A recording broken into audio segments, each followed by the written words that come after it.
لوگ حضرت مولانا الیاس رحمۃ اللہ علیہ کی قربانیوں کو یاد کرتے ہیں اور بلا شبہ یاد کرنا چاہیے،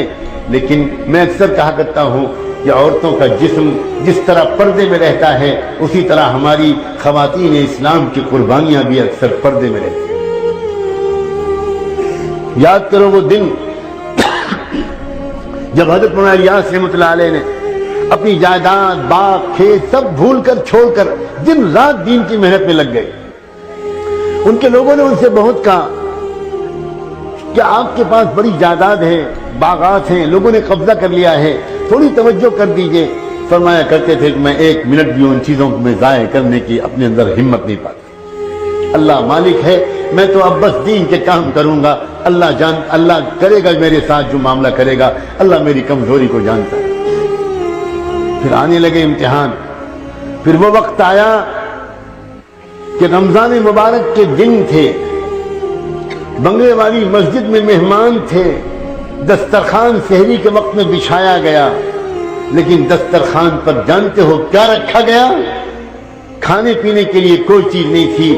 وہیں پر ایک پیڑ لگا ہوا تھا جس میں گولر کا پھل نکلتا تھا۔ گولر کا پھل کوئی انسان نہیں کھا سکتا، یہ صرف بکرے کھاتے ہیں۔ اس گولر کو توڑ کر لگ دیا گیا دسترخوان پر، اور سحری میں حضرت مولانا الیاس رحمۃ اللہ علیہ نے اور ان کے مہمانوں نے گولر کھا کر پانی پی لیا اور دن بھر روزہ رکھا، انتظار میں رہے شاید افطار کے وقت میں کچھ کھانے کو مل جائے، ایک پیالی چائے ہی مل جائے، کچھ تو ملے گا، مگر پھر دسترخوان افطار میں بچھا اور پھر گولر اور پانی کے سوا کچھ نہیں۔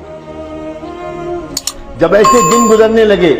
تو حضرت مولانا الیاس نے ایک مرتبہ اپنی بیوی سے کہا، ان کی بیوی اچھے رئیس خاندان کی تھی، اور ان سے کہا کہ دیکھو مجھے لگتا ہے اب میری قسمت میں تو یہی سب لکھا ہے، میں نہیں چاہتا کہ میری وجہ سے تم کو تکلیف پہنچے، میں خوشی خوشی تم کو آزاد کر دوں گا، کوئی تحفہ دے سکوں گا تو دے دوں گا، تم کو طلاق دے دوں گا، تم چلی جاؤ اپنے میکے واپس، اور پھر عدت گزارنے کے بعد میری دعا ہے کسی کھاتے پیتے انسان کے ساتھ تمہارا نکاح ہو، تم یہ تکلیف کب تک برداشت کرو گی؟ حضرت مولانا الیاس کی اہلیہ خاموش نہیں، ایک لفظ نہیں بولی، اٹھی اور کوٹری کے اندر گئیں، اور ایک پوٹلی انہوں نے چھپا کر رکھی تھی، اس میں کچھ زیور تھے اور کچھ روپے تھے، وہ لائیں اور لا کر ان کے قدموں پر رکھا اور کہنے لگی مجھے اپنے گھر سے، اپنے قدموں سے جدا مت کیجئے، یہ جو کچھ ہے میں حاضر کرتی ہوں۔ سلام ہو اس اللہ کی بندی پر، سلام ہو اس کے عزم و قربانی پر، کیا پتا اس قربانی کو قبول کر کے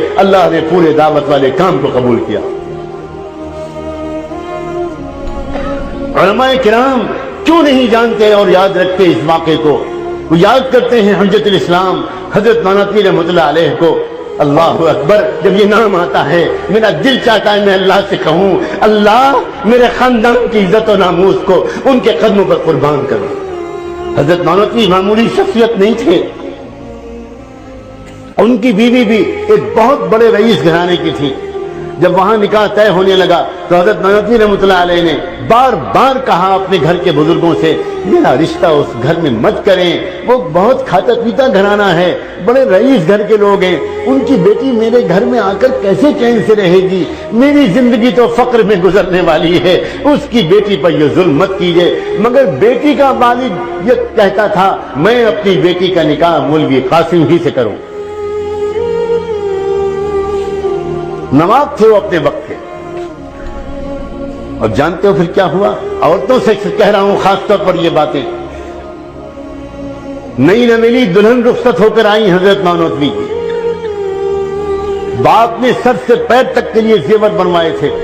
لاکھوں روپے کے زیور، 1 لاکھ سے زیادہ روپے کے، اس وقت کے 1 لاکھ زیور، پورا بدن زیوروں سے ڈھکا ہوا تھا، بہت بڑے مالدار تھے وہ، اور انہوں نے اپنی بیٹی اور حضرت مانوتوی کی عزت کرتے ہوئے اتنے زیور کے ساتھ بیوی کو رخصت کیا۔ سہاگ رات ہے، پہلی رات ہے، نئی نویلی دلہن کو لے کر بیٹھے ہیں، حضرت مانوتوی اندر داخل ہوئے ایک نوجوان، اور جا کر سلام دعا ہوتی ہے، محبت کا تبادلہ ہوتا ہے، اور بدن پر زیور دیکھتے ہیں تو پہلے ایک بات کرتے ہیں کہ دیکھو اگر اجازت دو تو میں تم سے ایک بات کہوں۔ ہاں کہیے کیا بات ہے؟ دیکھو تم تو جانتی ہو، شاید تم نے سنا ہو کہ کہ میں تو آج کل بلخان اور ترکی کے مجاہدین کے لیے گھر گھر جا کر اپنا دامن پھیلا کر چندہ مانگ رہا ہوں، وہاں لوگ تڑپ رہے ہیں، ان کا علاج نہیں ہو پا رہا، ترکستان کے لیے، بلخان کے لیے میں وہاں کے لیے چندہ کر رہا ہوں، تم کو اتنے زیور اللہ نے دیے ہیں، یہ تمہاری ملکیت ہے، میں صرف حکم نہیں دے رہا، مشورہ دے رہا ہوں، اگر تم یہ سارے زیور اللہ کے راستے میں دے دو تو مجھے امید ہے اللہ تم کو جنت میں اس سے اچھے زیور دیں گے۔ کیا دلہن تھی وہ کہ اس نے 1 منٹ تردد کے بغیر ایک ایک زیور اتارنا شروع کیا اور زیور اتار کر حضرت نانوتوی کے قدموں میں رکھ دیا۔ آپ کا احسان ہوگا، اس کو اللہ کے راستے میں خرچ کروا دیجیے۔